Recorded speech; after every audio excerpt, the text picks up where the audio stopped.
don't revamp the whole education system and do education to somewhere and not education to nowhere, you cannot confront and solve your graduate unemployment problem. Because you look at it this way, somebody did sociology. We are not going to allow him to do a master's degree or a postgraduate diploma in computer science because he did sociology.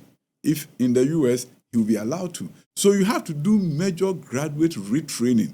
If we see that the job is in software development, all those who did sociology, they will be the best software developers once we give them the foundation in computer science. Why do you put a barrier in their way and say that if you did sociology, you cannot do postgraduate studies in computer science?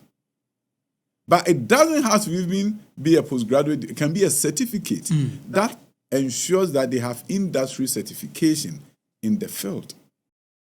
So we have to do a serious labor needs assessment and alignment, and also we shouldn't forget foreign language. Most universities in the US require you to take a French or Spanish course, because one day you may work in Spain. We are surrounded by Francophone countries and we are not proficient in French. Yeah, but we are trying to stay away from that, Honorable. Honorable, isn't that what we are trying to do? Isn't that what we are trying to embrace our culture and the way we do things a lot more? Looking inward with your culture, you can still be resilient in your culture and be great globally. You can be proficient locally and conquer globally. So the idea that you turn to our Twi language and, you can do Twi and do English at the same time and be proficient in both. It's called bilingual education. A child can do 3 languages at the same time. It shouldn't be an either-or proposition. It should be both. Right.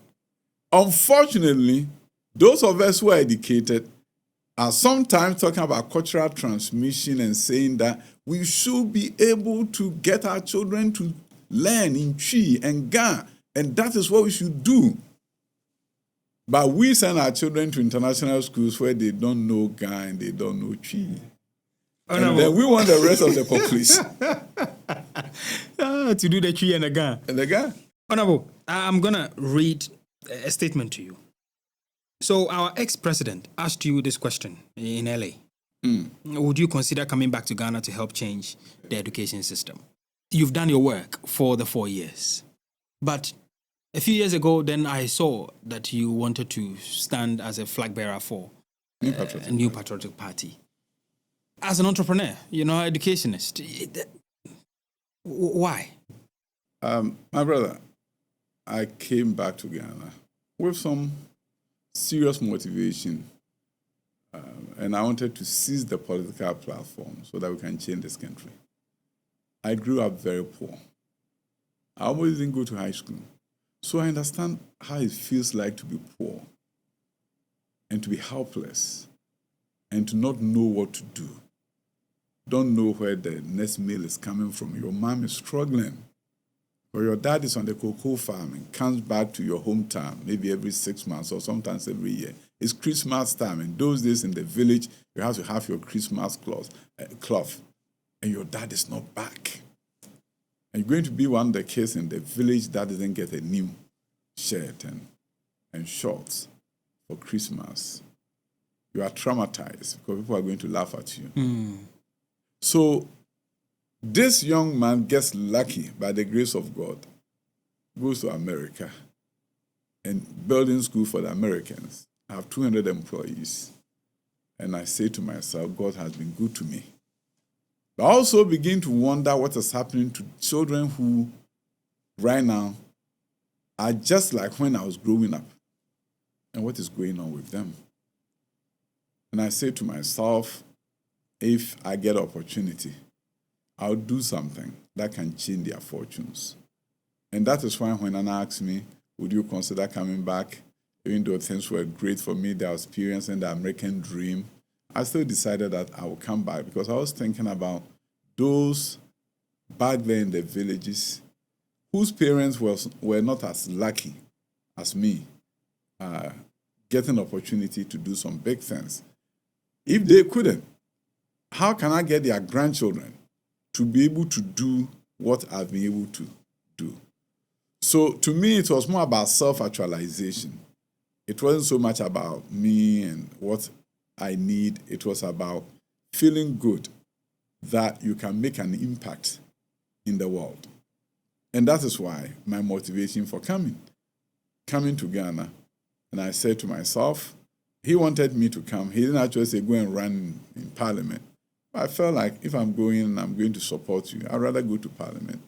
I get to Parliament, get the opportunity of a lifetime deputy minister, then minister for education.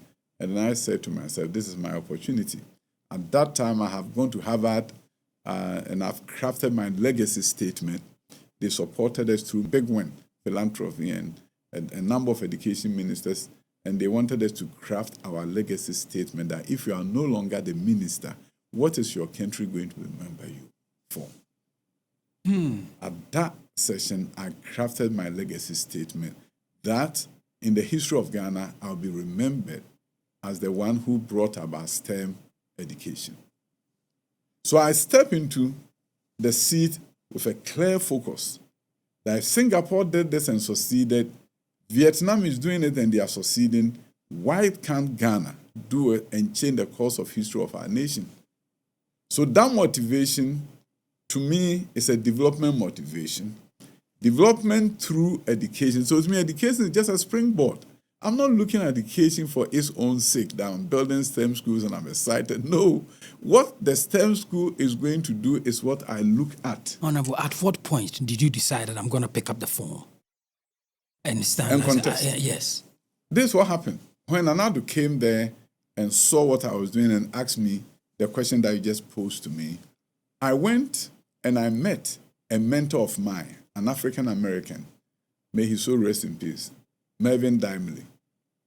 He was originally from Trinidad and Tobago, and he came to America as an immigrant just like me, and he became my mentor. He was a lieutenant governor of California before he went to Congress, and he was a political animal. From Congress, he came back and went to the State Assembly. Right. And he was my mentor. So when Anado asked me that question, I was thinking about it, and I went to see him. I remember going to a place called Watts for lunch with him. And at the lunch table, I posed the question to him. And I said, you see, somebody's running for president in Ghana. He wants me to come back to Ghana and help him change the education system. What should I do? So Dr. Mervyn W. looked at me and said, yeah, I'll tell you one thing. We appreciate the work that you are doing in South LA, but America can do without you.